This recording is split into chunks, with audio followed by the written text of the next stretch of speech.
Hello everyone, welcome to my YouTube channel study club. I am Rahul Sharma और आज की video में हम लोग सॉल्व करने वाले हैं क्वेश्चन नंबर 29 के दोनों पार्ट्स। हम लोग सॉल्व कर रहे थे गाला असाइनमेंट का जो सेक्शन बी है पेपर 1 का बेसिक मैथमेटिक्स में, उसके हम लोग क्वेश्चन नंबर 29 पे आ चुके हैं। तो आज हम लोग सॉल्व करेंगे क्वेश्चन नंबर 29। तो चलिए स्टार्ट कर देते हैं। वीडियो स्टार्ट करने से पहले मैं आपको बताना चाहूंगा कि अगर आप मेरे चैनल पर नए हैं तो चैनल को सब्सक्राइब कर दीजिए, इस वीडियो के सोल्यूशन को अपने फ्रेंड्स तक पहुंचा दीजिए, वीडियो शेयर कर दीजिए और वीडियो को लाइक कर दीजिए। तो चलिए स्टार्ट करते हैं हम लोग सोल्यूशन। तो मैं पेपर ले आया हूँ, अब इसमें से मैं क्वेश्चन रीड कर रहा हूँ, फिर हम लोग बोर्ड पे सॉल्व करेंगे। क्वेश्चन में लिखा है, फर्स्ट वाले क्वेश्चन में 29 का जो फर्स्ट पार्ट है उसके अंदर, find the zeros of the quadratic polynomial 2x² + 7x + 5 and verify the relation between the zeros and the coefficient. हमको बोला है, हमारे पास क्या है, एक क्वाड्रेटिक इक्वेशन दिया है, उसके हमको जीरोस फाइंड करने हैं और हमको जो sum of the zeros and product of the zeros का जो रिलेशनशिप होता है वो भी वेरीफाई करना है। तो चलिए स्टार्ट करते हैं। सबसे पहले क्वेश्चन नंबर कौन सा है? क्वेश्चन नंबर है 29। क्वेश्चन में हमको दिया गया है इक्वेशन 2x² + 7x + 5। ये हमको क्वाड्रेटिक इक्वेशन दे दी गई है। हमको सबसे पहले फाइंड करना होगा इसके जीरोस मतलब इसके सॉल्यूशंस फाइंड करने होंगे, एक्स की वैल्यूज फाइंड करनी होंगी।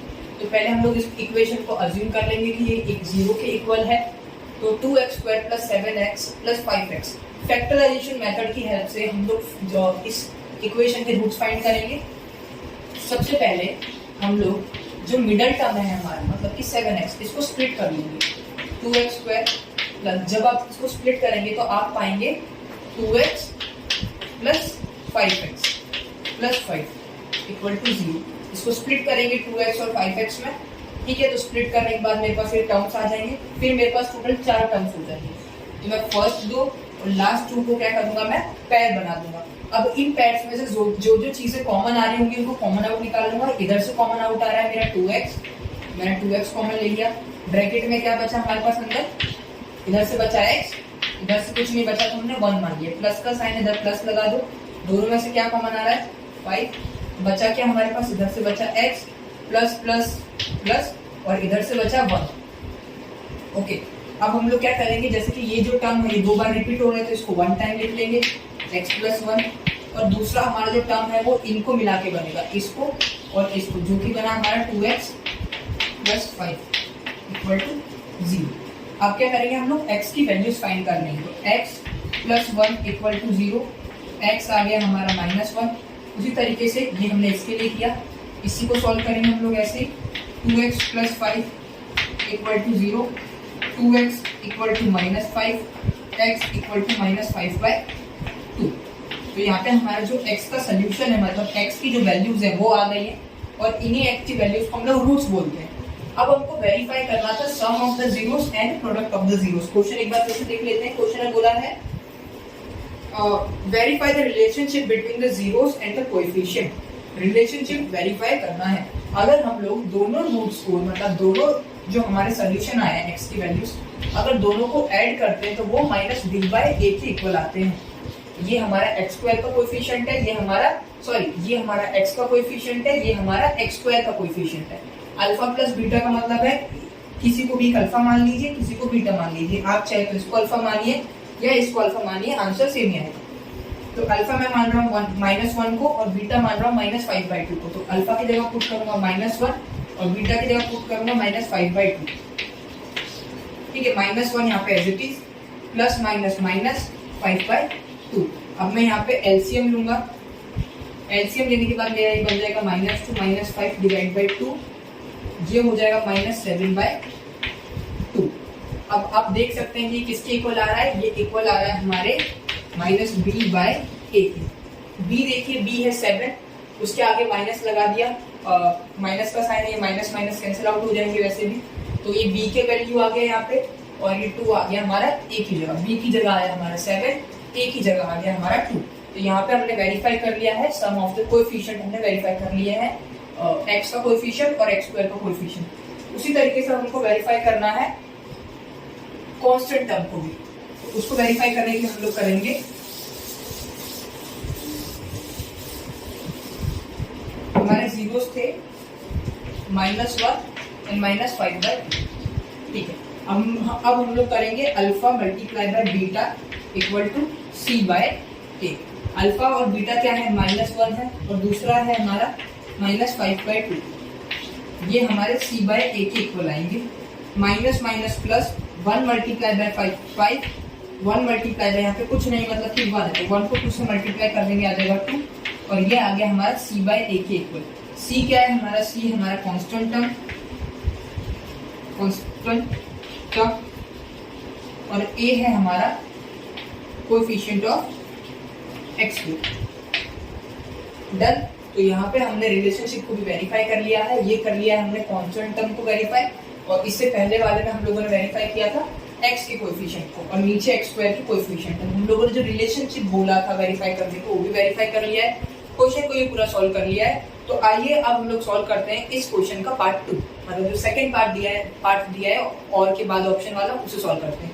उसके लिए पहले मुझे इसको रफ करना होगा, आप मेरे साथ साथ ही नोट डाउन करते जाएं।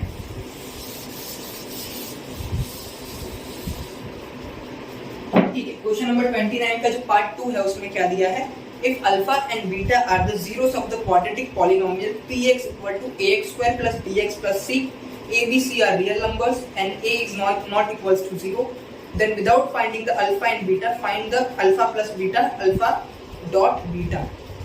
अच्छा, तो हमको ये दो चीजें फाइंड करनी है।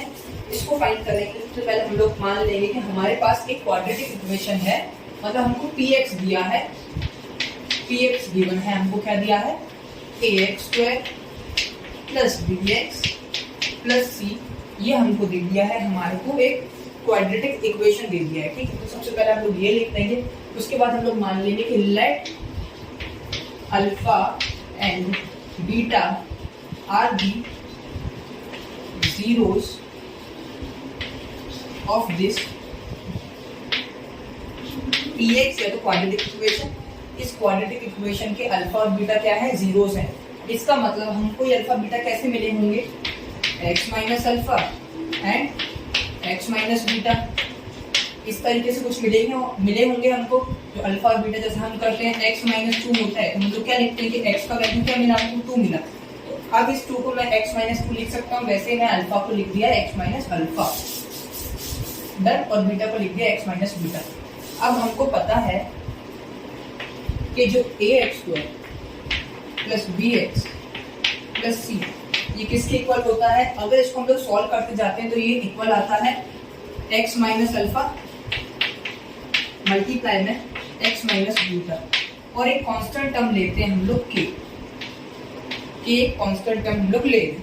ठीक है, तो अब हम लोग क्या करेंगे, अब हम लोग इसको सिंप्लीफाई करेंगे, तो इसको सॉल्व करेंगे सिंपली। ठीक है, तो सबसे पहले हम लोग इसको सॉल्व करते हैं, k को बाहर ही रहने दीजिए, x minus x² x minus beta minus beta x का दोनों से मल्टीप्लिकेशन हो गया है। अब अल्फा हम करेंगे, minus alpha multiply by x तो minus alpha x, minus alpha multiply by minus beta, तो ये माइनस माइनस हो जाएगा प्लस, और अल्फा मल्टीप्लाई बाय बीटा हो जाएगा अल्फा मल्टीप्लाई बाय बीटा। अब आपको क्या करना है, अब आपको जो हमारे ये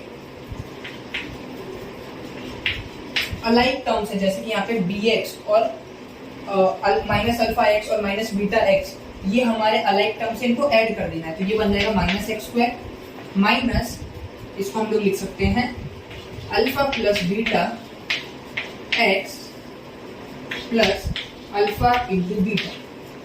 ठीक है, तो इसको कुछ इस तरीके से लिख सकते हैं, इन दोनों टर्म में से मैंने माइनस कॉमन आउट ले लिया है और x कॉमन ले लिया है, पर x को मैंने उस तरफ लिख दिया ताकि मेरे को कोएफिशिएंट मिल जाए, साइन आगे लिखनी होती है, और जो हमारे पास वेरिएबल है उसको पीछे लिखना होता है, तो x को मैंने यहाँ लिख दिया है, और ये अल्फा और बीटा को मैंने ऐड करके यहाँ पे लिख दिया, इसका और इसका जो माइनस साइन है वो कॉमन आउट ले लिया। अगर आप इस माइनस साइन से इनको मल्टीप्लाई करोगे तो आपको सेम ये इक्वेशन फिर से मिल जाएगी। अब आपको लास्ट में k को सारे टर्म्स के साथ मल्टीप्लाई कर देना है, तो हमारे पास आ जाएगा kx² minus k alpha plus beta x plus k alpha into beta, तो ये हमारे पास फाइनल आ जाएगा सॉल्व होके, और यहाँ पे भी ये सब कुछ सेम ऐसे ही है, तो एज इट इज उतरता रहेगा यहाँ पे। अब आपको ये करने के बाद आपको लास्ट में करना है कंपैरिजन। अब हम लोग करेंगे टर्म्स का कंपैरिजन, मतलब दोनों साइड्स में जो भी टर्म्स है उनका कंपैरिजन करेंगे। जैसे कि a का कंपैरिजन करेंगे, यहाँ पे मैं इक्वेशन लिख देता हूँ ax² plus bx plus C equal to ये है। तो अगर आप देखें इधर से आप नोटिस कीजिए एक्स स्क्वायर को और इधर से भी नोटिस कीजिए एक्स स्क्वायर को। अगर आप दोनों साइड एक्स स्क्वायर को नोटिस कर रहे हैं तो आपको ये मिल रहा है कि इधर भी एक्स स्क्वायर का कोएफिशिएंट है a और इधर एक्स स्क्वायर का कोएफिशिएंट है k। तो इससे हमको ये पता चलता है कि जो हमारा a है वो किसके इक्वल आ गया, k के इक्वल आ गया। ये हमको पहली चीज पता चली। अब हम लोग सेकंड टर्म को कंपेयर करेंगे। सेकंड टर्म है हमारा x, इसको कंपेयर कर रहे हैं हम लोग और इधर से भी ले रहे हैं x। इस x का कोएफिशिएंट उठाइए b इक्वल टू इस x का कोएफिशिएंट उठाइए, यहाँ से आ रहा है माइनस के अल्फा प्लस बीटा। तो आपको यहाँ से मिल जाएगा कि अल्फा प्लस बीटा किसके इक्वल आ जाएंगे, ये b यहाँ पे है, ये k माइनस का k यहाँ से यहाँ पे आएगा, मल्टीप्लाई से हमें डिवाइड में हो जाएगा और माइनस का तो माइनस ही रहेगा। तो यहाँ से हमारा आ गया alpha plus beta equals to minus b by k। हम लोगों ने इससे पहले वाली कंडीशन में बताया था कि जो k है वो किसके इक्वल है, a। तो हम लोग k की जगह पे a पुट कर सकते हैं। तो देखिए जो आपका रिजल्ट आप पढ़ते हो कि alpha plus beta equal to minus b by a, वो इस तरीके से हम लोगों ने प्रूव कर दिया है। अब हम लोग तीसरे टर्म को भी कंपेयर कर लेते हैं। तीसरा टर्म है हमारा c, कांस्टेंट टर्म है। तो कांस्टेंट टर्म है हमारा c और किसके इक्वल है, k alpha beta, k alpha beta और ये मल्टीप्लिकेशन में सब, ठीक है। तो k की जगह पे हम लोग क्या रख सकते हैं, सेम यहाँ से a रख सकते हैं। अल्फा इंटू बीटा क्या हो जाएगा, अल्फा इंटू बीटा हो जाएगा हमारा c यहाँ पे है, a यहाँ से यहाँ आएगा तो डिवाइड में आ जाएगा तो हो जाएगा c बाय a। तो यहाँ से हमारा ये रिलेशन भी प्रूव हो गया। तो हम लोगों ने जो दो रिलेशंस थे हमारे अल्फा प्लस बीटा और अल्फा इंटू बीटा, वो दो रिलेशंस है वो हम लोगों ने इस तरीके से सॉल्व कर लिए हैं। आई होप आपको सोल्यूशन समझ में आया होगा, वीडियो भी पसंद आई होगी। वीडियो पसंद आई तो लाइक कर दीजिए, चैनल को सब्सक्राइब कर दीजिए। Thank you for watching this video.